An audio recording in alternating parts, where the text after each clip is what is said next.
for 28's in. Yeah, John Bowes in. So as Larry Perkins battles with Alf Costanzo and John Smith, I think it's Smithy at the wheel. The other car with John Bowes at the helm has come in probably a little early. Problems with the 28 car.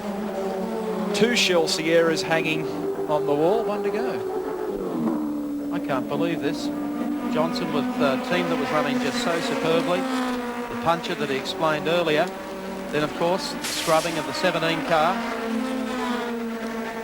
And now here comes the second car. Johnson is not the happiest man in the book, and I would warn any of our pit reporters from going near him for a while.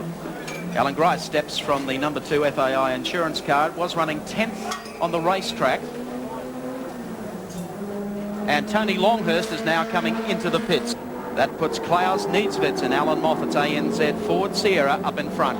Oh, and we promised you a very spectacular view from race cam. Here it is. This is headlight camera in Peter Brock's mobile BMW. I don't think we can get you any closer to the road at Mount Panorama. How's your breakfast sitting, Doug? It's fairly lumpy, with apologies to the Atlas motor in Bathurst. Look at this. 7 Sport gives good headlight cam. Conrod straight. Peter Brock.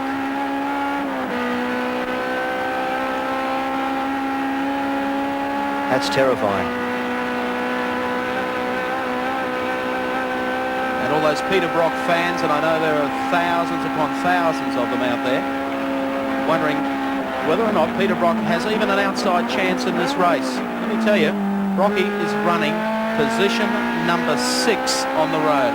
Nobody would have imagined that he could be up this high in the field without the advantage of rain this early. And there's Astro Boy himself, the man who picked up win number 9 at the Mountain on the rebound last year. It really does bring the climb up the hill back into perspective, coming into BP cutting. Now Brock can get close to these 2 cars at the top of the hill. The picture should be fantastic as they come down to the dipper.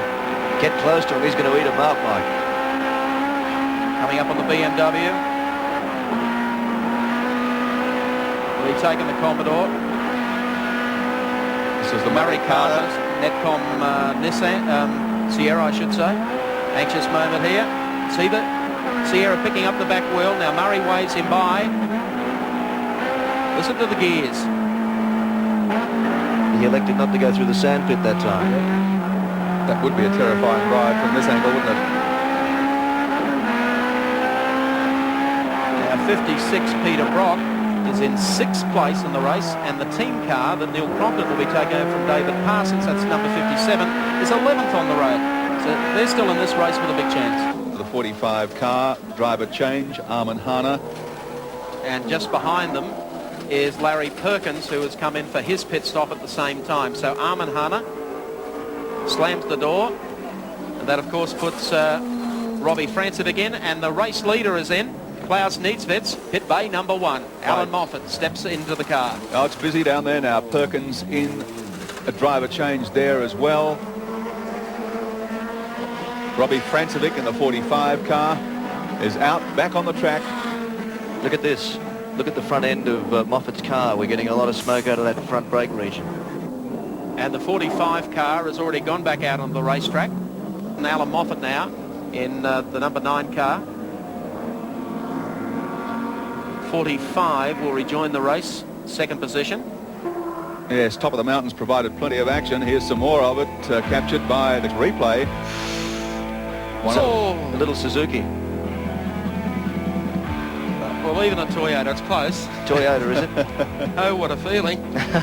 And he repeats the performance here. Look at this. Mike Oliver and Mike Freeman. Go back. You are going the wrong way. They should have a big sign there, shouldn't they? Well, he'd be better off keep reversing. I wouldn't go back and try and turn it. There's not much you can do about it because it's got the wheel, the tyre hanging off the outside of the car. In the meantime, though,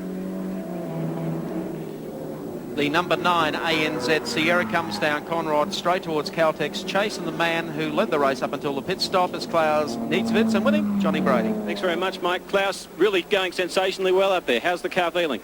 Very good. I have no problems with the tyres or engine. Everything is very good. And I hope we have no problems until the end. Bad trouble for Peter Brock. He's in the pits in the number 56 Mobile BMW on lap 37. Coming into the entry to Caltech's chase, it appears he might have got a wheel off the circuit, has hit the ripple strip and probably ruptured the sump. Well, someone lost a wheel or a tyre coming down Conrod Straight, and I was just sitting behind some traffic there, and the bloke in front just dodged out, and lo and behold, here's a tyre sitting on the road in front of me, and I'm doing about 250 kilometres per hour, and went straight over it. I mean, happened to split second, and it's knocked out the oil cooler, so the guys will try and bypass it, I guess, and we'll just get out there and see what happens. There's Colin Bond in car number 4, the Caltex Sierra. But I know the pace car about to go out on the racetrack. But in the meantime, we'll pick up the incident for you. Bond beneath Tui's bridge and heads over the top of Mount Panorama. Let's have a look at our replay. Uh-oh. Pow, straight into the concrete wall. But that gave the cameraman a fright. He's back behind all that protective meshing. Trying to spot who it is. Hard to pick, but I'd say... Might be Gary Rogers. Officials have brought the pace car out. They're all forming up behind the pace car. Last year, the drivers were a little unsure, I believe, of the regulations. Some of them were actually out dragging the pace car, and that is not allowed to happen. Here comes the pace car into the pits. We're ready to go back and racing. Interesting to see whether or not Larry Perkins ducks into the pits as well. Spectators stand on the banks and start cheering because we have the great race underway again. A green flag is out. And forget the order of the field across the line because Alan Moffat is still your race leader in car number 9. Second place being held by Tony Longhurst. The 45 Armand Hana, Robbie Francovic Sierra is running in 3rd place. Then Larry Perkins in 4th. Then the remaining Dick Johnson number 18 car back there in 5th spot. And the 6th car going through there is Colin Bond in the Caltex CXT Sierra. There's the 16 car, the Starion, Gary Scott, and the Japanese driver Nakaya in 7th position on the track. A very commendable effort, you know. They did well here last year. They did well the year before. Very, very confident they could put up a bold showing here at Mount Panorama, coming up behind Stewart in the 44 Caltex car. It's very nice to welcome to Bathurst and to the great race once again. Neville Hay from the UK. Well, you saw plenty of Dick Johnson at Silverstone, Neville. In fact, you probably saw more of him there than we've seen of him here today. We sure did. He really surprised everybody, I think, in the way that he went when he came over to Silverstone. And he led that race very, very easily. And now we're seeing a bit of excitement now because that sole surviving car of the Johnson team has got right behind Alan Moffat. And I remember earlier on this year meeting Alan Moffat at Monza when he actually went along to buy that car. And I think he bought it with one aim in mind, this race. Absolutely. Well, he hasn't stretched the car. He's driven it very conservatively when he's driven it in Australia. And he's driven it fairly conservatively here at Bathurst today too, Neville. And it's paid off. While the frantic pace early has accounted for a good many of the fancied Sierras, Moffat's out there circulating very strongly with, and I hope I'm not putting the mockers on him here, no hint of a problem. And I know a lot of people who've supported Moffat over the years, even though he's still seen in motorsport circles as the bad guy. Will be very pleased to have him back and doing so well. It's Jimmy Richards in what was the Parsons Crompton car after they swapped because of the oil cooler problems. Have we cleared that one up? If you're confused, you? 7th spot they were in, so the other car had slipped back to 30th place, and this car is not going anywhere. Robbie Francovic, we've seen racing here in Australia previous seasons. I haven't seen him for a while, but it is good to see him back because he's quite a character. Made his name out here in the turbocharged Volvo. Car number 18 into the pits at the same time. In comes Alan Moffat. Steps out of the car. Dickie Johnson definitely getting back in to the 18 car for the afternoon session. Yes, we're covering both of these for you.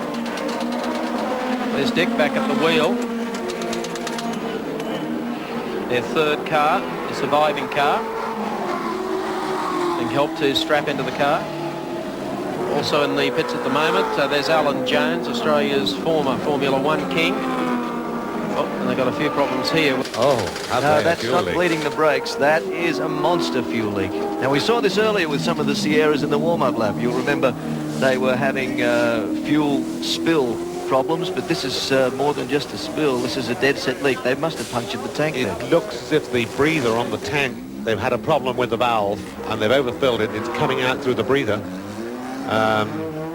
And of course it'll go along now, spreading that round the circuit for a little while, which won't exactly please most of the marshals.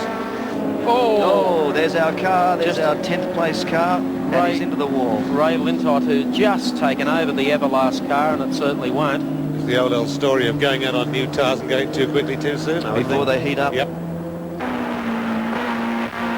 Let's go to Neil Crompton and let's take us round a lap of Mount Panorama, Neil, with this unbelievable headlight cam. I'd be happy to do that for you, Wilco. See if you can tee up Rocky for have a chat. I want to talk to him about the car. Hello, Crompton. I can't hear whoever it is, but it's Brocky.